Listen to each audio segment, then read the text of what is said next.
Hi, I'm Val Richey, the OSCE Special Representative for Combating Trafficking in Human Beings.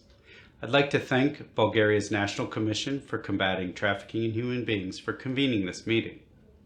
Last year, I had the pleasure of holding consultations with high-level government officials, members of numerous ministries, including for the criminal justice system, as well as representatives of civil society and international organizations involved in the field of anti-trafficking.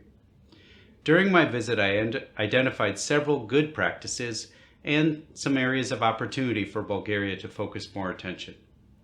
These are documented in my report that was recently released. But today I was asked to share a few thoughts on this.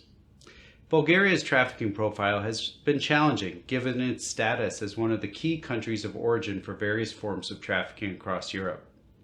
However, the emergence of this phenomenon also allowed the country to develop solid legal and policy frameworks, such as a dedicated anti-trafficking law, and also establish important institutions, such as the Secretariat to the National Commission and the local commissions across the country. This is a great practice. Nevertheless, there are some specific areas where more attention is needed, and your discussions today are critical in mobilizing action. The most important ingredient for success is political will. High-level political support is often the difference between success and failure. In this regard, Bulgaria's National Commission is ideally placed under the Deputy Prime Minister, who serves as its chair. However, while such a placement is welcome, the frequent changes in government has affected the work of the Commission and its Secretariat, which acts as the country's National Anti-trafficking coordinator and the coordinator of the NRM. To ensure continuation of the good work done by the Secretariat, it's crucial to install strong and stable leadership within the Secretariat and provide adequate human and financial resources. In my view, this is one of the most pressing issues for Bulgaria to address. Second, Bulgaria is in the process of developing its new strategy to prevent and combat human trafficking. This is an opportunity to look back and review what has been done and where the gaps are. It's clear that we cannot effectively address human trafficking without tackling the conditions and issues conducive to its spread. The new strategy should increase attention on mitigating vulnerability and tackling the demand that fuels all forms of trafficking. Further, I encourage authorities to look at the online landscape where adults and children are being increasingly recruited, advertised, and exploited. Third, establishment of an independent national rapporteur function. Last year, we convened a meeting of national rapporteurs across the OSCE, and the central conclusion of that meeting was that the function should be assigned to an independent structure, such as an ombudsman, and should be separated from the national coordinator. I encourage authorities to take a look at this structure. Fourth, there is a need to advance efforts to identify victims of all forms of trafficking, including those exploited online and those found among irregular migrants or asylum seekers. Standardized screening tools could be used by all frontline officers to identify trafficking victims in a more structured and systematic way.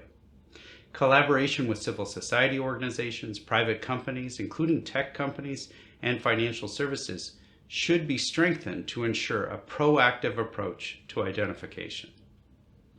Finally, I welcome the presence of the Identification and Assistance Mechanism, or the NRM. However, its effectiveness is linked to the financial resources that have thus far been insufficient. Additionally, access to healthcare was a key concern of the stakeholders I met during the visit. Trafficking victims need robust, long-term physical and psychological assistance. Moreover, access to free legal aid and compensation are also among the areas that could use further attention. While there are a number of avenues to claim compensation in Bulgaria, the system is highly complex, which makes it extremely difficult for victims to navigate, especially if there's no effective free legal aid to assist them. Turning to the criminal justice system, Bulgaria has invested on specialization of law enforcement on human trafficking. And I also commend Bulgaria for its active participation in joint investigations with other European counterparts. Again, a good practice. However, there is a serious concern with ongoing impunity of traffickers. The high rate of suspended sentences, in particular, are simply not helping to deter the crime.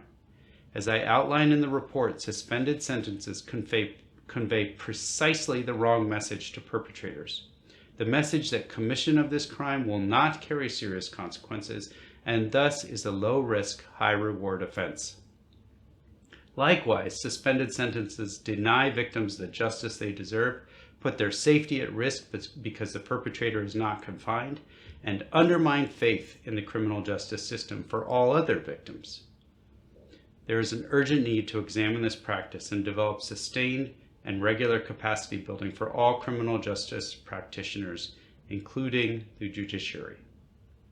And lastly, on prevention.